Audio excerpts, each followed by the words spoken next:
Day 3 of James. Hey, it's kind of funny. It's on riches, which we just talked about riches in Proverbs today, huh? Or was it yesterday? The riches will fade. James 1, 9-11.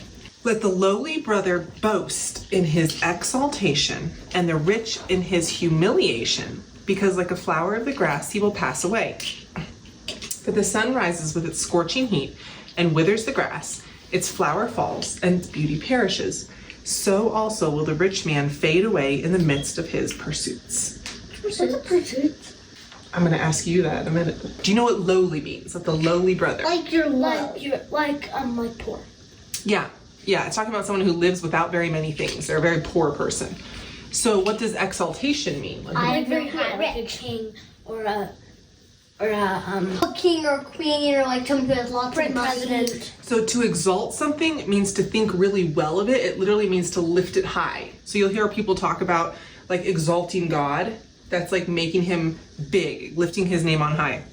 So right here, yeah, it's talking about how special the poor person is to God. Let him boast in his exaltation. So exaltation is to lift something high. Humiliation is the opposite of that. Any idea what it means? Something low.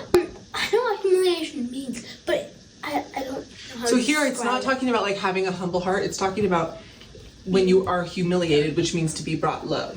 Very good. Oh, like humility in the real word, not humble. Wayne knows most of these things. Yeah, Wayne's doing good. You're a smart 5-year-old. I'm not. I'm not either. So what do you think it means when it says the flower's beauty perishes? Okay, well, so imagine you have a dahlia, and but it doesn't last forever. It dies.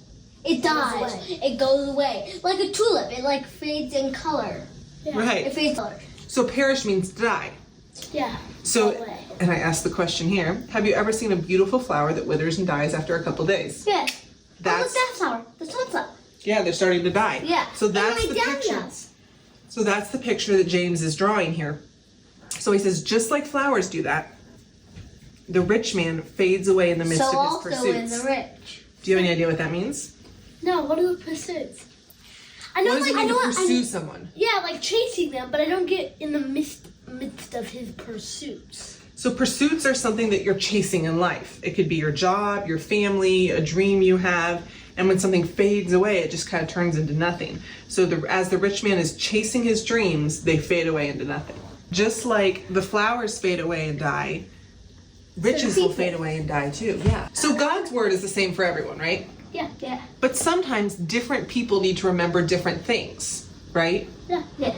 That's what James is telling us here. So the poor man, so he has no money, he's kind of having a rough go in life, he needs to remember that he's a child of God, that he has an eternal home in heaven, he's loved and cared for. Why do you think the poor man needs to remember all that? Because he's poor. He feels left out. They ignore him. He's just kind of like dirt, like Do you think it could be hard and scary to not have enough money? yeah, just like dirt on their feet.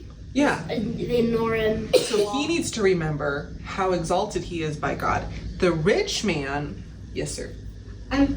Like there's like a scene in the corner of a building journey, and someone's like, he's poor, but we won't count on him. From James? Yeah. Yeah, very good, Wayne. Yeah. Yeah.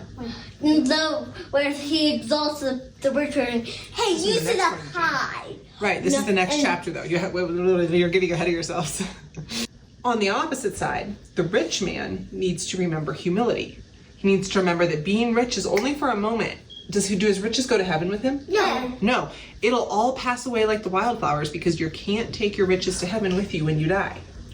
So James started this chapter talking about trials, remember? Yeah. Do you think being poor could be a trial? Yeah. So he's giving us examples, right? Whether we have a lot of money or hardly any money, what do we truly need in life? God. Yeah, Jesus. So if we don't have enough money, we could be discontent or fearful. We might think, if I just had more money, I could be happy. That's not true. Where does joy come from? God. Jesus. And if we have a lot of money, sometimes we can think, I have all this money, I don't need anything. Nope, we still need Jesus. Right. So both of their problem is the same thing, right? They both need Jesus. Can we take money or toys or our house or a car with us to heaven? No. Is it wrong to work hard and earn good money here on earth? Because it'll be better No. toys in heaven. There'll be better everything's in heaven. It's not wrong at all. But should it ever become the most important thing to us? No. Because like the wildflowers, one day those riches will fade away. I'm kind of sad that some stuff will fade away because like there's stuff like Baby Nene or my Legos or I really like that stuff. But you know what God promises about heaven? There'll The be something things better. there are so cool that we can't even imagine them in our wildest dreams. We won't be thinking about the stuff on Earth. You won't miss your Legos at all.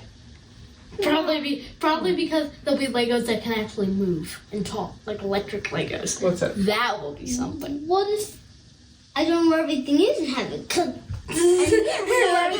gonna get lost. In heaven, we don't know where stuff is. You'll know. You'll know. You want Right now, you don't. No. Like, you don't know if God's over there, God's over there, God's over there. God God's is. over He's there. everywhere. He's there. There, he's all the everywhere. He's that way. How is he in China and yet here? That's the question. How does he know everything? How How can he see the future? Well, I might have an answer. What? His hands are around the world that cover it. So the world's just tiny, like a. How could God hold the world in his hand while Jesus was on earth as a man? And they're the same thing. What the? What the heck? Oh wait, Jesus. How can something have no beginning and no end? Yeah, but it's start. Like your brain just goes.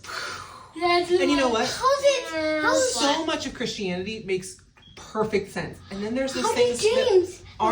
that our finite brains, we just can't understand. How did John see the revelation? Well, God showed it to him. Well, and what was it in? Was it in Revelation where it was like where they fought over the body of Moses?